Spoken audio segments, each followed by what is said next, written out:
नमस्कार विद्यार्थी मित्रों, आमचे YouTube channel science and education corridor यामध्ये आपले सर्वांचे स्वागत। B Ed C E T 3 May 2026 रोजी जी आपल्या सी ई टी सेलने अपडेट दिली आहे ती या व्हिडिओमध्ये आपण चेक करणार आहोत। विद्यार्थी मित्रों, आपली B Ed C E T झाल्यानंतर आता आपल्याला प्रतीक्षा आहे ती आपल्या निकालाची। तर आपला निकाल जो आहे याची प्रतीक्षा आपली लवकरच संपणार आहे।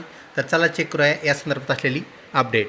तत्पूर्वी आपण जर आमच्या चॅनलवरती नवीन असाल तर कृपया या चॅनलला सबस्क्राईब करा, तसेच व्हिडिओ आवडल्यास नक्कीच मित्रपरिवारामध्ये शेअर करा।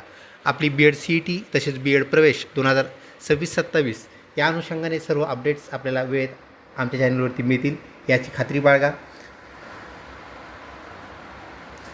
ही अपडेट चेक करण्यासाठी आपल्याला जावं लागेल सी ई टी सेलच्या वेबसाईटवरती, ते म्हणजेच cetcell.mahacet.org।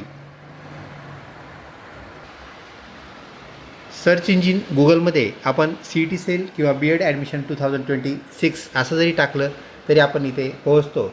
आणि इथे आल्यानंतर सी ई टी सेल जे आपल्याला इथे पाहायला मिळतं आहे cetcell.mahacet.org या पेजला आपल्याला क्लिक करायचं आहे।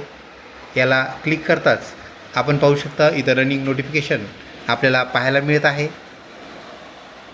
त्यानंतर आपल्याला C E T examination portal 2026-27 हे पाहायला मिळतं आहे।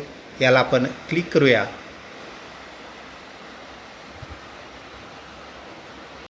याला क्लिक करताच आपल्याला लॉग इन पेज पाहायला मिळतं, ज्यामध्ये आपल्याला रजिस्ट्रेशन केलेला जो आपला ईमेल आय डी आहे त्याला आपण रजिस्टर्ड ईमेल आय डी असं म्हणूया। त्यानंतर पासवर्ड हे दोन्ही आपल्याला इनरॉल केल्यानंतर म्हणजेच टाकल्यानंतर आपल्याला साइन इन याला क्लिक करायचं आहे। साइन इनला क्लिक करताच आपण लॉग इनमध्ये पोहोचतो। लॉग इनमध्ये येताच आपल्याला हे पेज पाहायला मिळते। त्यानंतर वरती स्क्रॉल करायचं आहे। तर आपण C E T registration already केलेलं आहे, परीक्षा दिलेली आहे। तर आपण इथे पाहू शकता ऑब्जेक्शन ट्रॅकर ही आपल्याला नवीन टॅब इथे ॲक्टिवेट झालेली पाहायला मिळते। तर नवीन ट्रॅक जे आहे त्या टॅगला आपल्याला क्लिक करायचं आहे। याला क्लिक करताच आपण हायर एज्युकेशन या अंतर्गत असणारं आपलं जे बी एड आहे यासाठी आपण एक्झाम दिलेली आहे, तर आपण त्याला क्लिक करूया।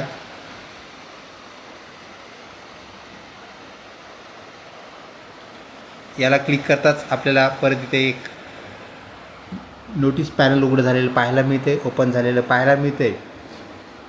Kindly read the following instructions अशी आपल्याला एक सूचना दिलेली आहे। त्यामध्ये ऑल क्वेश्चन्स आलं, आपण जे पेपर आपला सी ई टीचा सोडवलेला आहे बी एड सी ई टीचा, तो पेपर आपल्याला लॉग इनमध्ये पाहायला मिळणार आहे। त्या संदर्भातलं हे ऑब्जेक्शन ट्रॅकर आपल्याला पाहायला मिळतं आहे। तर all questions are along with their options and correct answer. तर आपल्याला त्याचे आपले जे प्रश्न आहेत सी ई टीला विचारलेले प्रश्न, ते प्रश्न आपल्याला पाहायला मिळतील।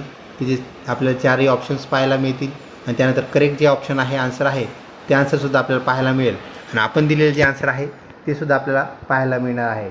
तर त्यामध्ये जर आपल्याला काही ऑब्जेक्शन असेल तर ते ऑब्जेक्शन आपण सी ई टी सेलला नोंदवू शकता। तर if the objection is accepted, आपलं ऑब्जेक्शन जर एक्सेप्ट झालं तर आपली जी आपल्याला फीस भरावी लागते, म्हणजे एखादा प्रश्न जर चुकीचा असेल तर आपण तो सी ई टी सेलला सांगणे आणि त्यासाठी आपल्याला 1000 रुपये फीस भरावी लागते। प्रश्न जर आपल्याला सांगितलेलं जे ऑब्जेक्शन आहे ते करेक्ट असेल तर आपल्याला आपले 1000 भरलेले जे आहेत ऑनलाईन, जे आपण कशासाठी भरले आहेत तर ऑब्जेक्शन ट्रॅकरसाठी। ही बाब लक्षात घ्या, सगळ्यांनी ऑब्जेक्शन घेण्याची गरज नाही।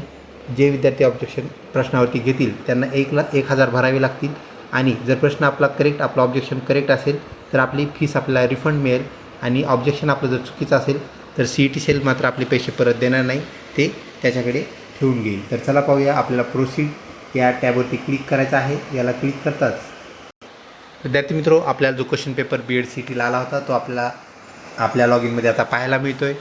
आपण इथे पाहू शकता क्वेश्चन फर्स्ट जो आहे तो इथं दिलेला आहे। पहिला प्रश्न मेंटल ॲबिलिटी, तर प्रश्न आपल्याला इंग्रजीमधून पाहायला मिळतो आहे आणि त्यानंतर त्याचे ऑप्शन जे आहेत चारही ऑप्शन, म्हणजे ऑप्शन क्रमांक 1, 2, 3 आणि 4 आणि त्यानंतर आपल्याला पाहायला मिळतं आहे आपण दिलेलं उत्तर, म्हणजे इथलं करेक्ट उत्तर जे आहे तर ते आपल्याला पाहायला मिळतं आहे। त्याला कोडिंग केलेलं आहे त्यांनी, तर 306,791 म्हणजे ऑप्शन फर्स्ट ह्याचं करेक्ट उत्तर होतं आणि कॅन्डिडेटने दिलेलं जे उत्तर आहे ते पण आपल्याला इथं पाहायला मिळतं आहे। आणि या प्रकारे आपण काय करायचं आहे, आपले जे प्रश्न आहेत ते आपण जाणून घेऊ शकतात किती प्रश्न बरोबर आले, म्हणजे आपला जो निकाल आहे तो आपल्याला आजच तयार झालेला पाहायला मिळेल। आपल्याला सर्व प्रश्न मोजावे लागतील, बरोबर आलेले प्रश्न यांची जी संख्या आहे तर ते दोन्ही प्रश्न जर सेम असतील तर आपण इथे पाहू शकता करेक्ट ऑप्शन आहे 797 आणि इथे कॅन्डिडेटचा रिस्पॉन्ससुद्धा आपल्याला 797 पाहायला मिळतो आहे. म्हणजे पहिला प्रश्न बरोबर होता, दुसराही प्रश्न बरोबर आहे. यावरून आपल्याला निकाल आपला तयार करता येतो. सर्व प्रश्न आपण असे चेक करायचे आहेत आणि एकूण जी टोटल केल्यानंतर आपला निकाल येईल. म्हणजेच तो आपली रिझल्टचा आपल्याला ज्याला आपण प्री रिझल्ट किंवा प्री प्रोग्रेस कार्ड असंही आपण म्हणूया, तो आपल्याला आजच कळेल. म्हणजेच आपल्या BEd CETचा निकाल आपल्याला तयार करण्यास याची मदत होणार आहे. अशाच प्रकारच्या व्हिडिओसाठी चॅनलला लिंक राहा. तसेच आपल्याला पुढील जी प्रक्रिया आहे म्हणजेच आपल्या रिझल्टची जी डेट डिक्लेअर होईल तीसुद्धा आपल्या CET सेलच्या वेबसाईटवरती जे वेब पेज आपण सुरुवातीला पाहिलं तिथे डिक्लेअर झालेले आपल्याला पाहायला मिळेल. व्हिडिओ आवडत असल्यास नक्कीच लाईक करा. तर विद्यार्थी मित्रो, अशा प्रकारे आपल्याला रिझल्ट पाहता येईल. आजच आपला रिझल्ट लागून जाईल. आपल्याला किती गुण मिळालेत नक्कीच आपण कमेंट बॉक्समध्ये आम्हाला कळवावे, जेणेकरून आम्हाला नक्कीच आपल्या रिझल्टबद्दलची जी उत्सुकता आहे आणि पुढची जी प्रक्रिया आहे ती आपल्याला पुढे फॉरवर्ड करता येईल, चालवता येईल. अशा प्रकारे आपण कॅन्डिडेट रिस्पॉन्स आणि त्यानंतर करेक्ट ऑप्शन इथे आपल्याला चेक करायचं आहे. ते चेक केल्यानंतर आपल्याला इथे करेक्ट हाच नंबर जर असेल तर आपला आन्सर करेक्ट आहे आणि जर नंबर दुसरा असेल तर आपला आन्सर चूक आहे. ही बाब आपण लक्षात ठेवा.